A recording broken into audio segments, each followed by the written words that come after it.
ኢየሩሳሌም ግን በጭፍራ ተከባ ስታዩ በዚያን ጊዜ ጥፋቷን እንደቀረበ ወቁ። የዚያን ጊዜ በይሁዳ ያሉ ወደ ተራራዎች ይሽሹ፣ በመካከሏም ያሉ ከእርሷ ፈቀቅ ይበሉ። የኢራንና የእስራኤል ጦርነት እየተባባሰ ከሄደ በኢራን ወገን ሆኖ የሚዋጉ ሀገራት በርካታ ናቸው። ከዛ መካከል አንደኛዋ ፓኪስታን ነች። ሞሰን ራዚ ይህ ግለሰብ እንግዲህ ሁላችሁም እንደምታውቁት ከፍተኛ የኢራን እስላማዊ አብዮታዊ ጥበቃ ጓድ ጀነራል ነው። ከዛ በተጨማሪ ደግሞ የኢራን የብሔራዊ ደህንነት ካውንስሉ ሜምበር ወይም ደግሞ አባል ነው። ይህ ግለሰብ ከኢራን ስቴት ቴሌቪዥን ጋር ቆይታ አድርጎ ነበረ። በዛ ቆይታ ወቅት የተናገራቸው ሁለት አንኳር ነገሮችን ልንገራችሁ።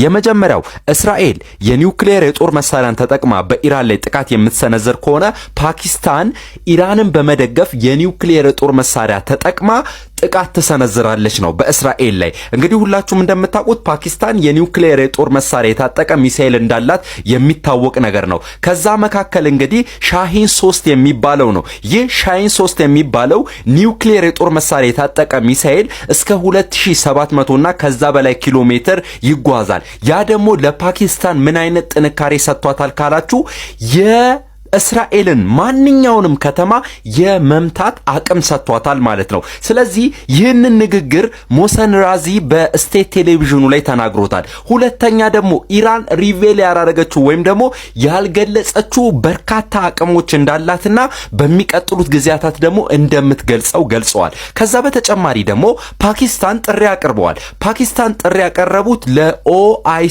ነው። ያ ማለት ኢንተርናሽናል ይሄ ኦርጋናይዜሽን ኦፍ ኢንተርናሽናል ኢስላሚክ ኮኦፐሬሽን ለሚባለው ማለት ነው። በአጭሩ በአማርኛው ደግሞ በምንዘረዝርበት ጊዜ የእስላሞች ትብብር ድርጅት በሚባለው ነው። ለምንድን ነው ጥሪ ያቀረበችው? ለምሳሌ ያህል ፓኪስታን ጀነራል ማለት ነው በአሴምብሊ ወይም ደግሞ በብሔራዊ ምክር ቤቱ ላይ ንግግር አድርጎ ነበረ። ንግግሩ ምንድነው? እስራኤልን በመኮነን ነው። እስራኤልን ኮንኖ ደግሞ የተለያዩ የአረብ ሀገራት ወይም ደግሞ የሙስሊም ሀገራት በጋራ መምጣት አለባቸው። እስራኤል በኢራን ላይ ብቻ አይደለም የተነሳችው። እስራኤል የመንንም አጥቅታ ፓኪስታንን ማጥቅታ ሌሎች የሙስሊም አገራትን ደግሞ ምን የማድረግ ነው? የራሳቸውን የመከላከል አቅም የማዳከም ሂደት ነው። ስለዚህ በዚህ ጊዜ አንድ ላይ ልንሆን ይገባል። ስለዚህ ማድረግ ያለባችሁ እናንተ የሙስሊም ሀገራት ከእስራኤል ጋር ያላችሁን ግንኙነት፣ የተለያዩ ግንኙነታችሁ አሉ፣ ዲፕሎማቲክ ሪሌሽንሺፕ የምንላቸው፣ እሱን ወደ ጎንትታችሁ በመተባበር ላይ ስሩ የሚል ጥሪ ያቀርበዋል ማለት ነው። ከዛ በተጨማሪ ደግሞ ሌሎች ጥሪዎችንም እያቀረቡ ይገኛሉ። ያ ማለት የኢራንን ራሷን በራሷን የመከላከል እንዲሁም ደግሞ ራሷን በራሷን የመከላከል ብቻ ሳይሆን የሌሎች የሙስሊም ሀገሮችንም ጥብቅ የሆነ ወይም ደግሞ ራሳቸውን ጥንካሬ እንዲኖራቸው የኢራን መጠቃትን ማስወገድ ሁኔታ ነው። ከዛ በተጨማሪ ደግሞ ለተባበሩት መንግስታት ድርጅትና ለበርካታ ሀገራት ይህንን እስራኤል የምታሳየውን እምብርተኝነት እንዲያስቆሟት ጥሪ እያቀረበች ትገኛለች። ስለዚህ ፓኪስታን ጥቃት የምትሰነዝር ይሆናል ማለት ነው። እስራኤል በነገራችን ላይ ይሄውን የምነግራችሁ ነገር የሞሰን ራዚ የሚባለው ይህ ቅድም የገለጽኩላችሁ ግለሰብ ይህ ግለሰብ ማለት ነው በግልጽ ፓኪስታን በስቴትመንት አውጥታ የገለጸችው ነገር አይደለም በመግለጫ። ነገር ግን እሱ ጀስት በሪትና ወይም ደግሞ ይሄ ይፋዊ የሆነ አግሪመንት የምንላቸው ነገሮች አይደሉም ማለት ነው። ስለዚህ በቃል የተባለ ነገር እንደሆነ የሚያሳይ ነገር ነው። ከዛ በተጨማሪ እንግዲህ የፓኪስታኑ ፕሬዝዳንት ለሜሱድ ፔዜሽኪያን ማለትም ለኢራኑ ፕሬዝዳንት ኮል አድርገውላቸዋል። ተደዋውለው ንግግሮች እንደነበሩ የሚያሳይ ነገር ነው። በነገራችን ላይ ይሄ የኢራን የፓኪስታን የመከላከያ ሚኒስቴሩ በጀነራል አሴምብሊ ወይም ደግሞ በምክር ቤቱ ላይ ንግግር ባረገበት ወቅት ቅዳሜ ነው ያደረገው። ያ ማለት እስራኤል አርብ ዕለት በኢራን ላይ ጥቃት ከሰነዘረች በኋላ ማለት ነው። ትራምፕ የቡድን 7 አባል ሀገራትን ስብሰባ ረግጦ ወደ ዩናይትድ ስቴትስ ኦፍ አሜሪካ እንደተመለሰ ታውቃላችሁ። ለምንድን ነው የተመለሰውን የሚለውን ነገር እነይ። የቡድን 7 አባል ሀገራት የሚባሉት እነማን ናቸው? ዩናይትድ ስቴትስ ኦፍ አሜሪካ፣ ዩናይትድ ኪንግደም፣ ጀርመን፣ ፍራንስ፣ ኢታሊ፣ ጃፓን ከዛ በተጨማሪ ደግሞ ካናዳም ይገኙበታል። እነዚህ G7 ወይም ደግሞ የግሩፕ 7 አባል ሀገር ከመሆናቸው በፊት G8 ነበር የሚባሉት። ማለትም የግሩፕ 8 አባል ሀገራት ራሻንም አካቶ ራሻን አስወጥተው ነው ነው የቡድን 7 አባል ሀገራት የተባሉት። በካናዳ ስብሰባ እያደረጉ ነበር እነዚህ ሀገራት። ከዛ በተጨማሪ ደግሞ የዩሮፕ ዩኒየን ካንትሪዎች ወይም ደግሞ ሀገራትም ተሳትፈው ነበረ። በዚህ ስብሰባ ላይ የተለያዩ ንግግሮች እየተደረጉ ነበረ። ከዛ መካከል ትራምፕ አልተስማሙም። ትራምፕ ደግሞ ያልተስማሙት አግሪመንት ወይም ደግሞ ስምምነት ቀርቦላቸው ነበር እንዲፈርሙ። ያ ስምምነት ደግሞ ምንድነው? ኢራንና እስራኤል ወደ ተኩስ አቁም ስምምነቱ እንዲመጡና ጦርነቱ ረገብ እንዲል። በዙ ዙሪያ አልተስማሙም። ስለዚህ አልፈረሙበትም። ኬር ስታርመር ማለትም የዩናይትድ ኪንግደሙ ጠቅላይ ሚኒስትር ኬር ስታርመር እና የፈረንሱ ፕሬዝዳንት ኢማኑኤል ማክሮ የጋራ ሐሳብ ነው ያላቸው ይህ ጦርነት እንዲቆም። ስለዚህ የሁለቱ የዩሮፓ ሀገራት መሪዎች የተስማሙበትን ነገር ደግሞ የዩናይትድ ስቴትስ ኦፍ አሜሪካው ፕሬዝዳንት የሆኑ ዶናልድ ትራምፕ ስላልተስማሙበት በዚህ ምክንያት ቆሟል ማለት ነው። ከዛ በተጨማሪ ወቀሳም አቅርበዋል ለግሩፕ 7 አባል ሀገራት። ወቀሳው ምንድነው ካላችሁ የራሻ መውጣት ላይ ነው። ማለትም ግሩፕ 8 አባል ሀገራት ራሻ ነበረችበት ብያችኋለሁ። ግሩፕ 7 ሆናችኋል፣ ራሻን አስወጣታችሁ። ስለዚህ ራሻን በማስወጣታችሁ ነው ራሻ በአሁን ሰዓት ላይ በዩክሬን ጦርነት ላይ የኖረችበት ከዛ ጊዜ ጀምሮ የሚል ነገር አንስተዋል። ማለትም ራሻና ዩክሬን ጦርነት ሊገቡበት የቻሉበት ዋነኛ ምክንያት በማለት ማለት ነው። ስለዚህ አሁን ምንድነው አቅጣጫውን ቀይሯል። የግሩፕ 7 አባል ሀገራት ሁላችሁም እንደምታውቁት ትናንትና ነበር የጀመረው። አቅጣጫውን ቀይሮ አሁን እያወሩበት ያለው ነገር ምንድነው? ግሎባል ኢኮኖሚና የኢነርጂ ሴኩሪቲ ነው። በግሎባል ኢኮኖሚ ስንል ሁላችሁም እንደምታውቁት ከኢኮኖሚ ጋር በተያያዘ ነው። ይሄ ደግሞ ኢነርጂ ሴኩሪቲ ደግሞ የዓለማችን ሀገራት እያንዳንዳቸው ሪሊየብል የሆነ ቀጣይነት ያለው የኢነርጂ ሶርስ አስፈልጋቸዋል በሚል ዙሪያ ነው። ከዛ በተጨማሪ ትራምፕ እንግዲህ 2 መልእክት አስተላልፈዋል። የመጀመሪያው የኢራን ህዝቦች ለቀው እንዲወጡ ነው።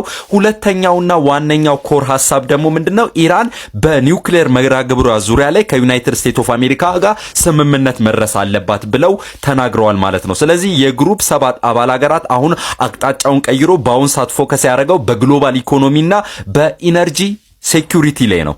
በዚህ የእስራኤል የኢራን ጦርነት የኢራሻን ምላሽ እየጠበቃችሁ ነው ያላችሁት አይደል? ራሻ ለኢራን ትወግናለች የሚለው ነገር ግን አንድ ነገር ልንገራችሁ። ራሻ እውነት ለኢራን ትወግናለች ብላችሁ ታስባላችሁ? አንድ ነገር ልንገራችሁ። እንግዲህ ራሻ ዜጎች አላት ማለት ነው። በኢራንም በእስራኤልም ዜጎቻቸው ከዛ ለቀው እንዲወጡ ጥሪ አቅርባለች። ያለው ነገር ምንድነው? ኤክስፐርቶች ምንድነው እያሉ ያሉትን የሚለውን ነገር አንድ ነገር ልንገራችሁ።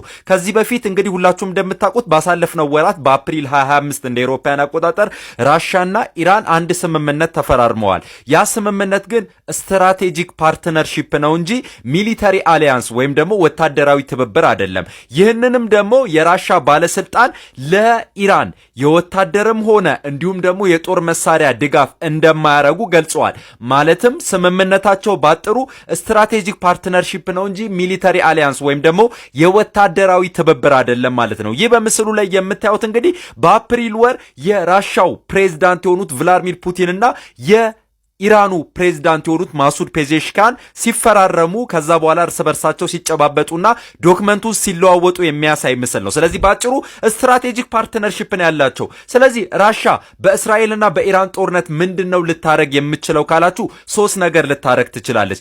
የመጀመሪያውና ዋነኛው ነገር ይሳካላታል የሚለውን ነገር እናያለን። የመጀመሪያውና ዋነኛው ነገር ሁለቱንም የማውራት ሂደት ነው። ያ ማለት ወደ ሰላሙ እንዲመጡ ወደ ሲስፋየር እንዲመጡ ነው። ሁለተኛው ደግሞ በተለያዩ ዩናይትድ ኔሽን እንዲሁም ደግሞ በዓለም አቀፉ የአቶሚክ ኢነርጂ ኤጀንሲ ተጠቅማ ወደ መግባባት እንዲመጡ ማድረግ ነው። ከዛ በተጨማሪ ደግሞ ሶስተኛ ሊሆን የሚችለው ደግሞ እንደ አደራዳሪ ራሷን ቆጥራ በኢራንና በእስራኤል መካከል ገብታ ማደራደር ነው። ነገር ግን ይሳካለታል ወይ ካላችሁ 2 ነገሮችን ማየት አለብን። የመጀመሪያው ነገር የመካከለኛው ምስራቅ ወይም ደግሞ የሚድል ኢስት ነገር አንደኛው ዳንጀረስ ነው፣ ሁለተኛው ደግሞ አንስታብል ነው፣ በጣም አደገኛ ነው። እንዲሁም ደግሞ መረጋጋትን የማያሳይ ጦርነት ነው። ከዛ በተጨማሪ ደግሞ ራሻ ተአማኝነቷን አታለች፣ ትረስቷን ማለት ነው።